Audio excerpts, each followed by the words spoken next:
Mister Arnold جو فلسفے کا استاد تھا علامہ اقبال علیہ رحمہ کا، اس نے ایک کتاب لکھی دی پریچنگ آف اسلام. تو اس کے اندر اس نے لکھا کہ اسلام پوری دنیا کے اوپر کس طرح پھیل گیا. باقی بھی تو مذاہب تھے لیکن اس تیزی کے ساتھ ایسے نہیں پھیلے جس طرح اسلام پھیلا.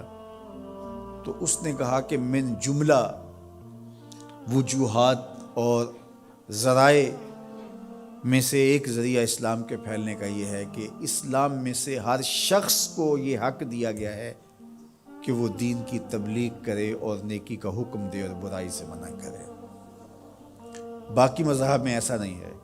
میرے حضور نے خطبہ حجۃ الوداع کے موقع پر 1,44,000 صحابہ سے مخاطبت کرتے ہوئے فرمایا فَلْيُبَلِّغِ الشَّاهِدُ الْغَائِبَ، جو موقع پہ موجود نہیں ہیں تم سب کی ذمہ داری ہے ان تک میرا پیغام پہنچا دو. بلغوا عنی ولو آیہ، میری جانب سے ایک آیت بھی آتی ہو تم نے اس کو آگے منتقل کرنا ہے. مومن ایک معاشرتی فرد ہے جو صرف اپنے آپ کو ہی نہیں بچاتا، دوسروں کو بھی بچاتا ہے، دوسروں کی بہتری کا ضامن ہوتا ہے. من رعا منکم منکرا فلیغیرہ بیدہ فإن لم یستطع فبلسانہ فإن لم یستطع فبقلبہ وذلک اضعف الایمان. فرمایا تم میں سے اگر کوئی شخص برائی ہوتے دیکھے تو ہاتھ سے منع کرے، اور اگر ہاتھ سے منع نہیں کر سکتا تو زبان سے روکے، اگر زبان سے بھی نہیں روک سکتا تو دل سے برا جانے.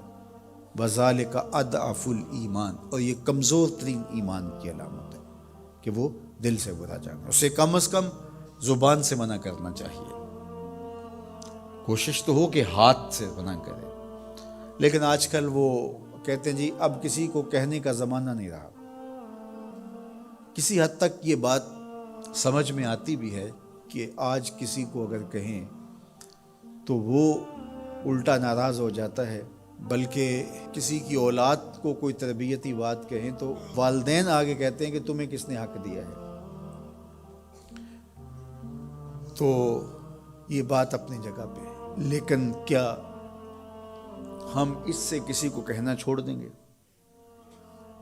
طریقہ کار خوبصورت ایسا رکھیں کہ جو حالات کا متقاضی ہو کہنا نہ چھوڑیں.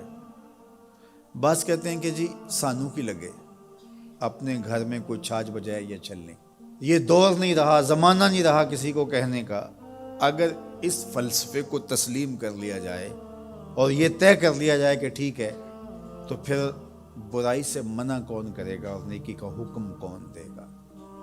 جبکہ اس امت کی ذمہ داریوں میں یہ شامل ہے کنتم خیر امت اخرجت للناس تامرون بالمعروف وتنہون عن المنکر. تم بہتر امت ہو. کیوں؟ اس لیے کہ تم لوگوں کو نیکی کا حکم دیتے ہو، برائی سے منع کرتے ہو. یہ اس امت کی ڈیوٹی ہے، ذمہ داری ہے اس امت کی. یہ امت سوچنے لگی ہے کہ جی یہ دور نہیں رہا. یہی تو دور ہے. جب شر پھیل گئی ہو، جب برائی فروغ پا رہی ہو، تو اب تو ضرورت اور زیادہ بڑھ گئی ہے. جتنا اندھیرا گہرا ہو جائے اتنے ہی تو چراغوں کی ضرورت ہوتی ہے. اور ہم یہ فلسفہ تراش کے اپنے نفس کو مطمئن کر لیا کہ یہ دور نہیں رہا کسی کو کہنے کا. حضور نے مثال بیان فرمائی کہ کشتی میں سارے لوگ قابض ہو کے اپنی جگہ کو طے کر کے بیٹھ جاتے ہیں اور سفر شروع ہو جاتا ہے، اور ایک شخص اپنے ہی حصے کی جگہ میں سوراخ کرنا شروع کر دیتا ہے، اور باقی اگر اس کا ہاتھ نہیں پکڑتے، اس کو روکتے نہیں ہیں اور کہتے ہیں ٹھیک ہے وہ اپنی جگہ پہ کر رہا ہے، اپنے گھر چھاج بجائے چلنی ہمیں کیا لگے، تو تھوڑی دیر کے بعد کشتی ڈوبے گی تو یہ بھی سلامت نہیں رہ پائیں گے. اور اگر اس کا ہاتھ پکڑ لیتے ہیں تو وہ بھی بچے گا اور یہ بھی ڈوبنے سے محفوظ رہیں گے. جب برائی پنپتی ہے، برائی کی نشو و نما ہوتی ہے، تو کیا وہ چنگاریاں ہمارے گھروں کو خاکستر نہیں کرتی؟ معاشرہ تباہ ہوتا ہے تو ہم اپنی اولادوں کو پھر کس طرح بچا پائیں گے؟ تو مل کے برائی کو روکنا اور نیکی کا حکم دینا یہ مسلم معاشرے کے تمام افراد کی ذمہ داریوں میں شامل ہے.